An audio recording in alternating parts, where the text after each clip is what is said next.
excelente martes, martes de un punto candente en la economía. Bienvenidos aquí a Un Mundo de Economía por Televisora del Táchira. Bienvenidos ustedes, compañeros de cada martes. Bienvenido, David. Hola Fidel, Darcy, buenos días. Hola, hola, ¿cómo David están? Feldman.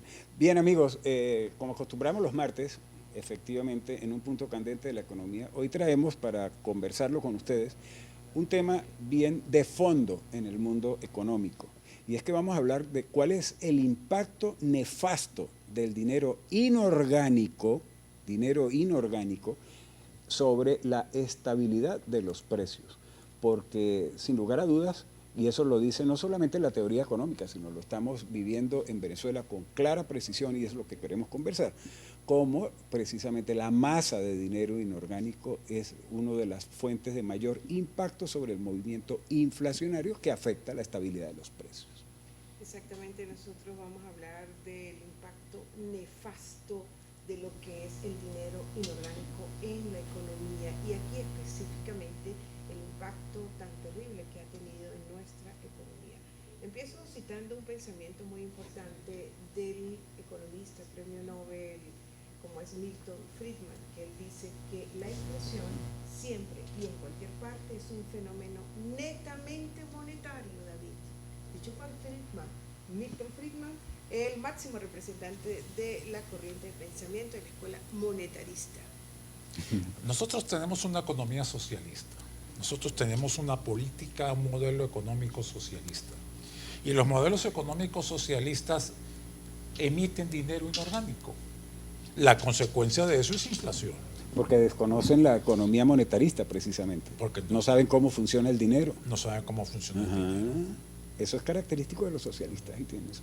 Eso es. Yo diría que más que eso, Fidel, porque eso es una especificidad muy grande, ¿no? Para todos aquellos que tienen esa corriente de pensamiento, como es la de los modos de producción y los sistemas socialistas, sino que no tienen una noción amplia, no captan la lógica del capital y cómo es el intercambio, cuál es la lógica propia del mercado. Por eso decías que es característico. Del mercado. Tú lo especificaste. Ajá. Okay. Nosotros tenemos una emisión de dinero inorgánico, un banco central no independiente que emite dinero de acuerdo a la voluntad del gobierno, en una política, en un entorno socialista, y tenemos hiperinflación por eso. Ajá.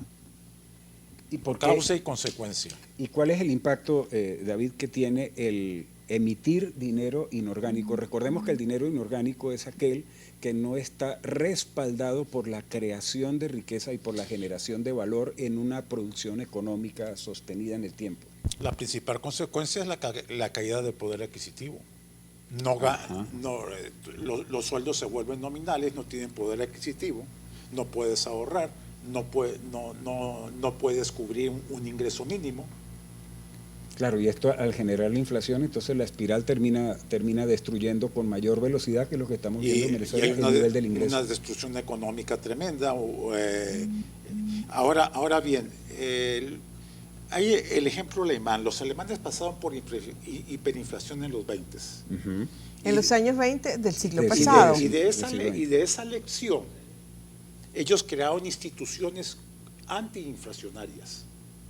Una institución central para evitar hiperinflación en Alemania es un banco central independiente.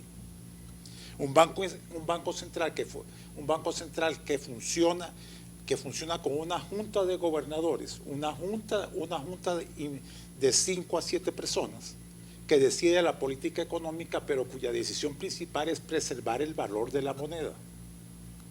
Esa es una institución antiinflacionaria que los alemanes se dieron y que este país necesita. Y se necesita urgentemente porque, dale. Iba a decir que una de las otras instituciones antiinflacionarias que tienen los alemanes es un gobierno técnico, profesional, ¿no?, que sigue política de Estado, y esa sería la tercera institución, digamos, que es la generación de política de Estado, no política de gobierno. De manera que si cambió el gobierno, cambió la política. No, allá cambian los gobiernos y la política es siempre la misma, apoyada, soportada en un banco central independiente, técnico. Entonces, allá no hay forma de que venga alguien, cualquier loquito, a desarrollar una política que vaya en contra de los intereses económicos del país. ¿Y sabes qué es lo más inconcebible aquí? La persistencia del mismo error, porque volvió a aparecer el error de gobiernos anteriores, como es ir a la emisión inorgánica de dinero para cubrir los déficits fiscales, para abultar, que van siempre hacia el abultamiento del gasto público. Eso genera más inflación, porque el dinero inorgánico, como ustedes lo decían anteriormente, no se corresponde a lo que es, no tiene respaldo en reservas, no tiene respaldo en producciones diversas, ampliadas y altamente diversificadas. Y aquí viene esta emisión desde el año 2012, considerablemente Ahí hablando. se incrementó, sí. Se ha incrementado después de la bonanza petrolera que hubo en 2006, 2007, 2008, y cómo se ha pagado tan caramente este error. Persistir en el mismo error de ir a lo que es la emisión de dinero orgánico altamente parasitario e improductivo. Y es demostrado, por cierto, por el hecho de que la economía venezolana está viviendo en déficit, porque los ingresos producto de lo que se exporta y de lo que se genera están muy por debajo de los gastos. Como no ha habido un recorte de gastos, entonces tiene que producirse por vía del aumento de ingresos, pero no son ingresos reales. Como no hay ingresos reales, entonces ponen a trabajar la maquinita de hacer dinero inorgánico, no soportado en riqueza real. Y ahí estamos. Y estamos entrampados de tal manera que estamos, bueno, más que entrampados, yo creo que estamos totalmente atrapados dentro de una espiral hiperinflacionaria que economistas y exfuncionarios, exministros de este gobierno bolivariano como Rodrigo Cabezas dice que no hay salidas para superar fácilmente y para enfrentar la espiral hiperinflacionaria en la cual estamos todos atrapados como grandes sufrientes, así sin exagerar. Vamos a cumplir con una pausa comercial y enseguida regresaremos con más de Un Mundo de Economía por aquí, por Televisora del Táchira.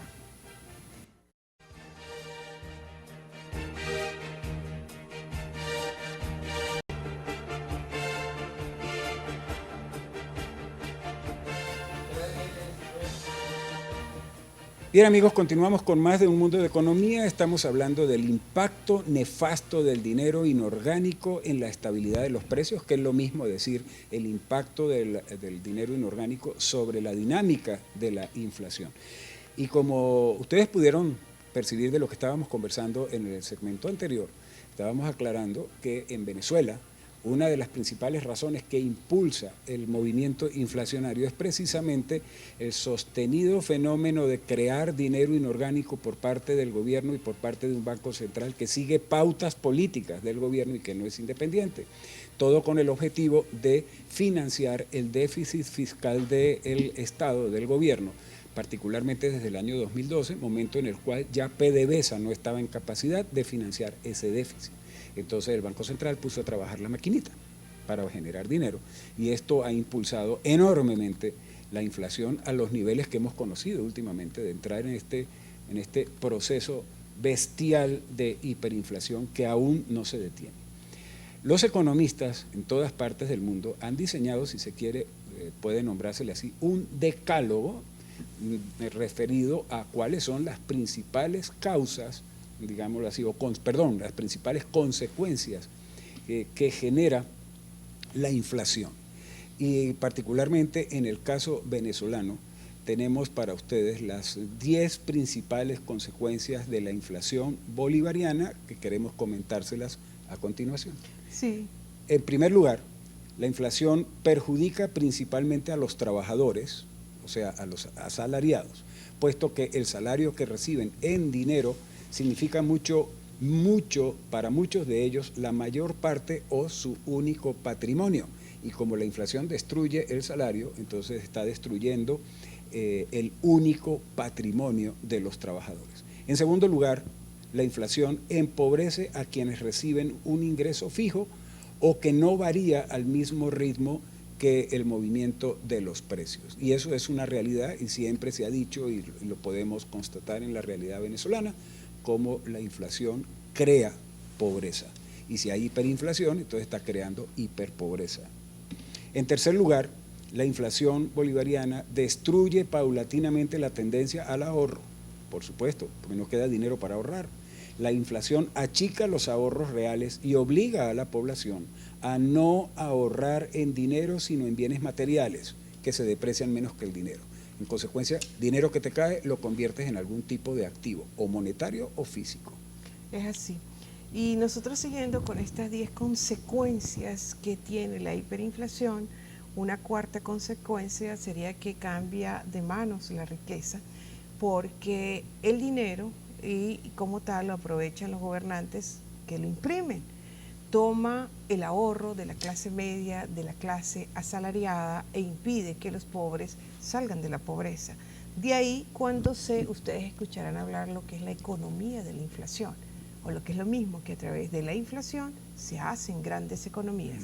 Una quinta consecuencia es que agranda cada vez más lo que son las diferencias entre los sectores sociales y crea sobremanera resentimientos, debilita totalmente a la clase media, porque de hecho es que la inflación es un alto impuesto que se paga, y en la medida en que aumentan los precios, pues cada vez se es más pobre, y uno lo ve cuando va, sobre todo si va a comprar algo, bien sea un alimento o ya el servicio de la comida como tal, un almuerzo ejecutivo, el precio está inflado, aumenta, pero la calidad de los alimentos y las cantidades cada vez son más miserables, por eso es que crea pobreza. Distorsiona también el cálculo económico, impide calcular los costos reales, planificar proyectos a largo plazo, proyectar sobre todo lo que son todas las variables del comportamiento de los precios, de crecimiento económico, en fin, porque justamente es un incremento sostenido en el nivel general de los precios. David, continuamos. Provoca la devaluación de la moneda nacional en relación a otros países con monedas fuertes y con menor inflación. Eso lo vemos perfectamente aquí en la frontera. Para nosotros es más económico ir a Cúcuta a hacer mercado. En pesos, el peso tiene mejor poder adquisitivo que el bolívar. Claro, porque con lo que tú vas a comprar aquí con pesos no es la misma cantidad con esa misma cantidad de pesos que compras allá, no tiene el mismo poder de compra. Sí, propicia la fuga de capitales hacia países con mayor estabilidad económica y monedas fuertes. No hay nada más miedoso que $1 millón. ¿Qué es eso? Explícanos eso. Mira, toda economía inflacionaria hay especulación. Hay especuladores, sobre todo de mercado negro. Hay gente que se enriquece con la inflación. Hay una transferencia de riqueza de la mayoría de la gente a muy pocas manos. Claro. Es que de hecho lo único que crece en una situación de crisis hiperinflacionaria es el mercado negro. Es lo único que crece. Y la gente que se beneficia de eso es un grupo muy reducido. Cierto. Que se enriquece a costa de todos los demás. Ajá. ¿Otra consecuencia, David? La 9. Propicia la fuga de capitales hacia países con mayor estabilidad económica ya y monedas fuertes. La novena. No, provoca la devaluación de la moneda nacional con relación a otros países con monedas fuertes y con menor inflación. Bueno, ahora bien, mira, nosotros necesitamos una doctrina antiinflación, una doctrina nacional, política. Una doctrina nacional y instituciones antiinflación. Nosotros podemos salir de este problema, pero tenemos que establecer correctivos institucionales para que... Muy bien eso. Y la pregunta de las 1000 lochas, ¿quién la va a hacer? Porque ¿dónde están esas voluntades? Sí, estarán en aquellos mismos que crearon la situación, en ellos está el solventarla. Preguntas que responderemos. Bueno, esta probablemente consecuencia en el próximo segmento. que nosotros ya les señalamos a ustedes es lo que estamos viviendo actualmente aquí en Venezuela. Sí, no estamos inventando el agua tibia. Amigos, vamos a hacer un corto comercial, regresamos en algunos segundos para continuar conversando el tema que nos ocupa hoy, el impacto nefasto del dinero inorgánico sobre la estabilidad de los precios. Ya venimos.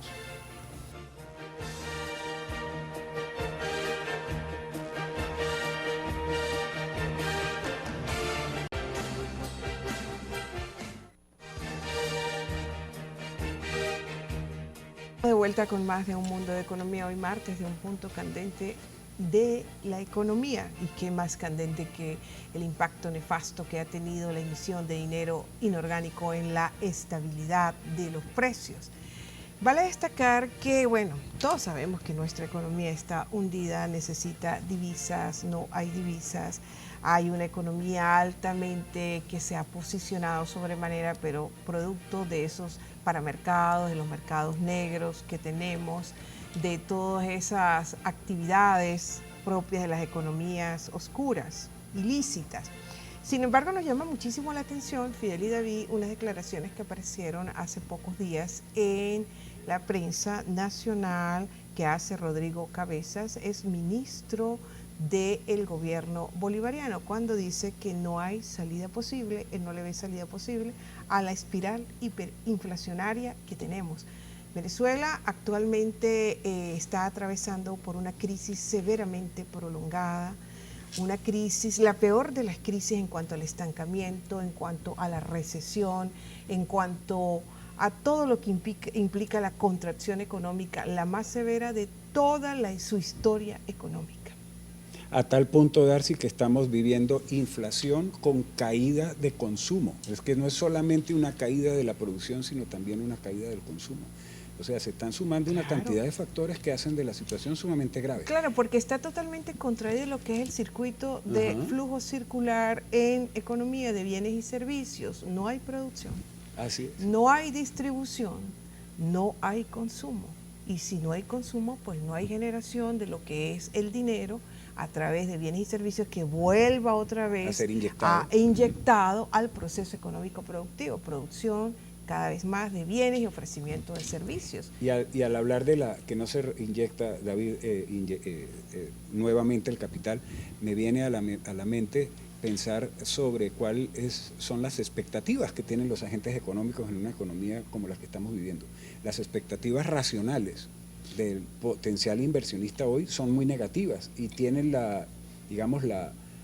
si se quiere, la certeza de que la situación va a empeorar, que el tipo de cambio, por ejemplo, va a aumentar, y esto pues aumenta la presión negativa sobre el sistema económico. ¿Funciona así, David? Sin cambiar el modelo económico no se puede hacer ningún correctivo. Ahora, no es que no podamos salir de este problema. O sea, valga la aclaratoria. Podemos restaurar el círculo económico normal en este país si cambiamos el modelo económico y vamos a un modelo de apertura de inversiones. Y de economía libre, pues. Y de libertad económica. O sea, sí, Rodrigo Cabezas es responsable es uno de los responsables. Y sin embargo le dijo que no existen pocas salidas para nosotros superar y salir, esto no es redundancia, de esta grave espiral hiperinflacionaria. Yo entiendo a Hugo Cabezas de que haga Rodrigo Cabezas, a Rodrigo Cabezas de que haga ese tipo de afirmación, porque es un hombre imbuido por el modelo económico socialista. Desde el ángulo de la economía socialista, lo que estamos viviendo no tiene solución. Desde el ángulo de la economía de libre mercado capitalista, lo que estamos viviendo sí tiene una gran solución. Entonces, obvio que para este señor, pues la solución no esté presente, ¿no? Porque desde el punto de vista dogmático no lo puede ver. Entiendo yo. Sí, desde el punto de vista socialista esto no tiene solución. Con una política de apertura, de libertad económica, podemos restaurar el ciclo económico normal. Y Venezuela es un país con un potencial económico considerable. Sí, sin lugar a dudas. Por eso somos tan atractivos y llamamos tanto la atención en el continente, aún estando en las dramáticas condiciones en las que está la economía venezolana. Porque uno lo percibe en los foros internacionales, cómo se habla de la situación venezolana en forma, digamos, optimista hacia el futuro. Y eso no es de gratis. La raíz de todo esto está en la política fiscal, porque se monetizó el déficit fiscal, lo hablábamos anteriormente, a través de la actuación de un irresponsable, diría yo, altamente irresponsable, Banco Central, permitió esa emisión de dinero sin ningún respaldo, lo que hacía era que se incrementaba inmediatamente el nivel general de los precios. Y también en la política cambiaria, porque no hubo un factor de corrección entre el cambio, los diferenciales cambiarios que había. Y de ahí está todo este padecimiento que parece ser que como que no tuviera salida.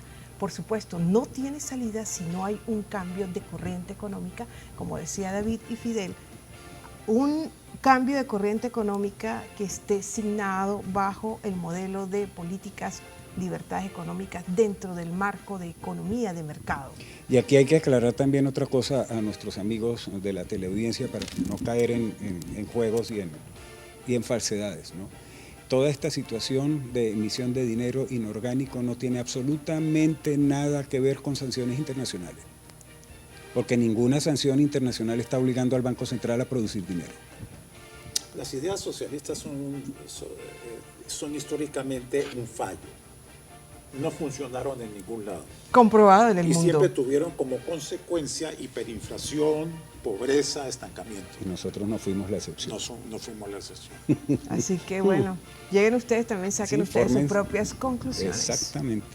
Bien amigos, de esta manera concluimos por el día de hoy nuestro programa de Un Mundo de Economía. No nos retiramos sin antes invitarles a que siempre nos acompañen en este horario del mediodía por TRT. Bueno, muchísimas gracias David, como gracias, cada martes, y a todos ustedes muchísimas gracias por su atención. Ya saben que la economía hoy más que nunca adquiere mayor relevancia como principio y conocimiento en nuestras vidas prácticas. Que tengan una buena tarde, buen provecho.